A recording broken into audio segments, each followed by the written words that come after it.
Công an xuất hiện và làm việc tại nhà bà Nguyễn Thị Như Loan, Tổng Giám đốc Quốc Cường Gia Lai, kênh YouTube Top News 24 giờ. Xin chào các bạn. Sáng ngày 19 tháng 7, theo thông tin báo chí, nhiều cảnh sát cơ động, điều tra viên của Bộ Công an và đại diện của Viện Kiểm sát Nhân dân đã đến làm việc tại nhà bà Nguyễn Thị Như Loan, Tổng Giám đốc Quốc Cường Gia Lai trên đường Trần Quốc Thảo, quận 3, thành phố Hồ Chí Minh. Được biết, cơ quan điều tra Bộ Công an đang trong quá trình mở rộng điều tra sai phạm xảy ra tại Tập đoàn Công nghiệp Cao su Việt Nam, Công ty Cao su Đồng Nai, Công ty Cao su Bà Rịa, Bộ Tài nguyên và Môi trường, cùng các đơn vị liên quan. Bà Như Loan bị cho là liên quan đến sai phạm xảy ra tại dự án 39B Bến Vân Đồn.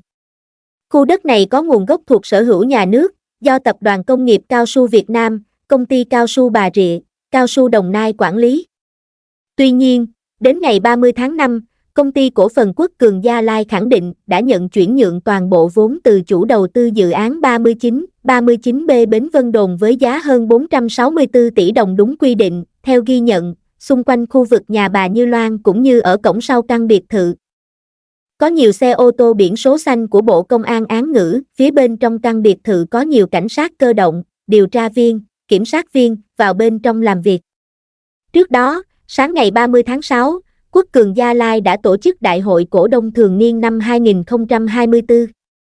Tuy nhiên, do chỉ có đại diện hơn 18% tổng số cổ phần có quyền biểu quyết có mặt nên Đại hội cổ đông của Quốc Cường Gia Lai đã không được tiến hành. Được biết nguyên nhân là bà Như Loan, Tổng Giám đốc, đang gặp vấn đề về sức khỏe.